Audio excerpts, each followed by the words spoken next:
Muy buenas tardes, soy Jesús y hoy vamos a hablar de la historia del cine.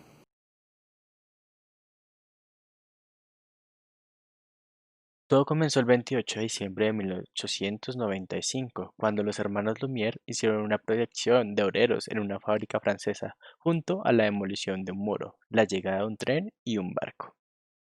Dicho logro llegó hasta Thomas Edison, quien creó múltiples escenas a través de un kinetoscopio. Alice Guy es considerada la primera persona en realizar una película narrativa, superando el cine demostrado por los hermanos Lumière y sentando las bases de lo que sería el cine de ficción. Su primera película y la primera cinematografía en la historia es El Hada de los Repollos. Tras el éxito de Alice Guy, muchas personas optaron por tomar al cine como una profesión. Entre algunas se encuentra Georges Méliès, quien realizó películas como Fausto y Barba Azul. Por su parte también desarrolló diversas técnicas, además de crear los primeros efectos especiales. A través de los años la cinematografía ha mejorado teniendo grandes directores como Charles Chaplin, Erich von Stroheim y Murnau, siendo de gran éxito películas centradas en la comedia y en la estereotipación de policías, avaros, etc., en resumen figuras públicas o figuras sociales. En 1927 las películas tomaron como prioridad al relato y a la fluidez argumental, obteniendo el tan conocido doblaje. Uno de los principales exponentes de dicha época fue el cantante de jazz. Por su parte, en 1935 se creó la primera película a color, La Feria de las Vanidades, de Rouben Mamou Lian, popularizándose y usándose en obras como El Mago de Oz de 1939, Las aventuras de Robin Hood, etc.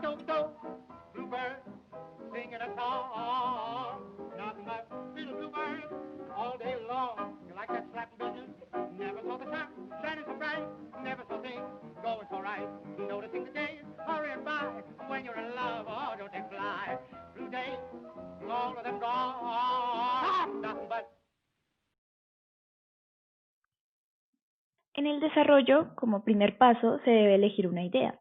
Aquí los escritores se involucran para crear un esquema de escenas y luego organizan la historia describiéndola de forma general junto con sus personajes. Después de esto, el guionista toma esta base y escribe un guión de la historia. Como paso final, esta se presenta a inversionistas, directores y actores para llamar su atención para que así se unan al proyecto y así obtener financiación, llegar a un acuerdo y firmar contratos. En la preproducción, como primer paso, se debe crear una compañía de producción. Aquí el director previsualiza la película con ayuda de ilustraciones o artistas conceptuales para así realizar un guión gráfico. Con esto se hace un presupuesto el cual determina qué equipo utilizar y qué tanta gente se debe contratar. Un ejemplo estándar de los roles en esta preproducción y de la gente que se contrata generalmente consiste en el director, que es el principal responsable de la narración y de las decisiones creativas; el director de reparto, el cual busca actores por medio de castings; el técnico de sonido, el cual se encarga de grabar y mezclar el audio durante el rodaje. En la producción se crea el video o la fotografía y se filma. En primera instancia se debe contratar más personal. Los actores deben estar ya listos en su camerino con su vestuario y maquillaje, mientras ensayan el guión junto con el director. El equipo de cámaras y de sonido deben ensayar y hacer retoques colaborando entre sí. En la postproducción, el material de la película rodada se debe editar, esto teniendo en cuenta imagen y sonido. Se deben componer y grabar las pistas de música, se deben grabar los efectos de sonido y cualquier efecto visual computarizado se debe añadir. Una vez que todos estos cambios se hayan realizado, queda una película completa, es decir, cerrada. La etapa final es la distribución. Aquí es donde la película se estrena en cines o en diferentes formatos. La película se duplica si esto es necesario y se distribuye en cines para que así se realice su exhibición. En esta etapa se involucra la promoción de la película. Por esto se publicarán artículos de prensa, pósters, material publicitario, anuncios y entre otros. Géneros cinematográficos. Los géneros cinematográficos tienen su primer origen en la cultura griega, con la comedia y la tragedia. La primera plantea situaciones cotidianas que tienen un desenlace feliz y retrata la vida de las personas de clase media y baja. La segunda plantea dilemas éticos y situaciones trascendentales en la vida de los personajes que concluyen en tristes finales. Los géneros se pueden dividir en diferentes categorías. Por ejemplo, géneros por estilo o tono. Aquí encontramos la acción, la aventura, la catástrofe, la ciencia ficción, comedia, documentales, drama, fantasía, musicales, suspenso, terror y cine porno. También existen los géneros por audiencia, infantiles, juveniles, adultos y familiares. Por otro lado están los géneros por formato, animadas, imágenes reales, cine mudo, cine sonoro, cine 2D, cine 3D y cine IMAX. El cine IMAX es un sistema de proyección de cine creado por IMAX Corporation, que tiene la capacidad de proyectar representaciones de mayor tamaño y definición que los sistemas convencionales de proyección. Aunque inicialmente se destinó casi exclusivamente para la proyección de documentales, en la actualidad también se emiten películas de cine convencional digitalmente transformadas a formato IMAX. Un ejemplo de este formato es la película Inception de Christopher Nolan. También podemos encontrar los géneros por ambientación, los bélicos, contemporáneos, crimen, deportivo, gángster, histórico, policíaco, western, religioso, épico y futurista. Todos estos géneros y subgéneros representan la evolución del cine a través de los tiempos. Y como hemos podido observar, hay infinidad de géneros, de los cuales se desprenden otros más. El recorrido del negocio del cine. Históricamente, las películas obtenían sus ingresos por alquilar los derechos de exhibición en un cine, lo que a su vez llevaba a que el dueño cobrara las entradas a cualquier persona que quisiera ver la película. Con esos ingresos, el dueño tomaba parte del dinero para gastos de personal, limpieza, luz, promociones locales como carteles, mensajes en el periódico, donde estas promociones se pagaban 50-50 con la casa productora. La cuota acordada con la casa productora, que también debían pagarla, que normalmente dependiendo del éxito de la película variaba de un 30 a un 70%, y el resto era para beneficio del cine. Así funcionaba hasta que llegó la televisión, donde la casa productora también distribuía los derechos con dichos canales para alquilar sus películas. Era que se podían transmitir películas durante periodos acordados. Normalmente estos periodos iban de 3 a 5 años. Se limitaba el número de veces que podía aparecer la película en el canal para que ésta no fuera quemada. Al poco tiempo después de esta etapa aparecieron las nuevas formas de exhibición o transmisión del cine. Estas fueron llamadas pago por visión. Esta ventana se abría luego de 6 meses de que se estrenara la película. Los canales como HBO podían abrir esta ventana hasta pasado un año. A continuación de esto, las grandes cadenas de televisión firmaban contratos de 2 años normalmente, los cuales se podían expandir por 3 años más. Luego de esta llegada vendría la revolución de las ventanas de video, como lo fueron el VHS, el CD, las cuales también pagaban para que las personas particulares pudieran adquirir o alquilar dichas películas. Esta ventana de posibilidades se abría 6 meses después del estreno de la película. Las casas productoras buscaban distribuidores que colocaran sus películas en distintas tiendas. Al finalizar el contrato con estas casas, se buscaba otros nuevos distribuidores que continuaran la venta de dichas películas.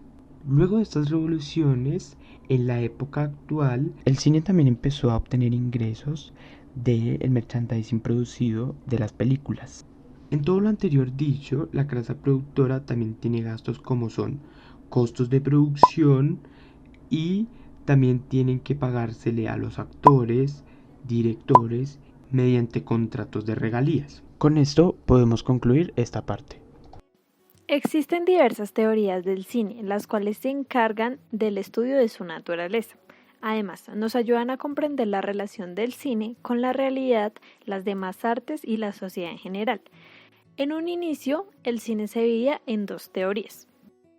Teoría formalista se basa en destacar los elementos formales, como lo son iluminación, sonido, uso del color, composición, tomas y edición por encima de lo que se narra. Una de sus ideas principales es que el cineasta, mediante su arte, puede crear una realidad distinta. Además, que busca que estos elementos generen efectos en el espectador, tanto emocional como intelectualmente.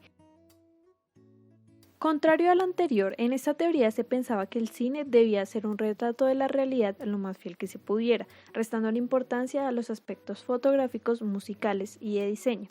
Teóricos realistas como André Bazin, el cual era un crítico de cine y publicó en su obra ¿Qué es el cine?, dejaba clara su postura al decir que la esencia del cine era capturar la realidad y el mundo. A pesar de que no renegaba el montaje, pensaba que era una manera de forzar la realidad que en muchas ocasiones no era conveniente.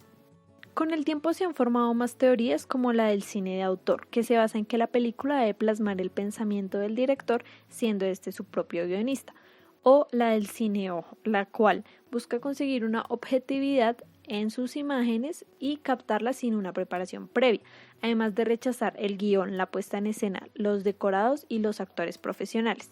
En la actualidad surgió una nueva teoría, la cual se refiere al cine digital. Debido al avance de la tecnología, hemos visto cómo ha liberado de las limitaciones que conlleva el cine analógico, reduce algunos costos y mejora los aspectos visuales con la creación de escenarios y personajes a computadora, efectos especiales y mayor edición. Sin embargo, también trae habilidades como el decline que han tenido las historias que se presentan. Formatos cinematográficos. Los formatos cinematográficos se los debemos a Thomas Alva Edison y a William Kennedy, que desarrollaron el formato de 35 milímetros y tienen un aspecto de 4 tercios. Los formatos cinematográficos los podemos dividir en dos grupos, por el tamaño y por su relación de aspecto. Voy a empezar por el grupo del tamaño. El grupo del tamaño básicamente es la longitud que tiene de un extremo al otro cada película, es decir, 8 milímetros, la longitud mide 8 milímetros. Entonces, existe el 8 milímetros y el super 8 milímetros. Estos dos formatos son prácticamente iguales.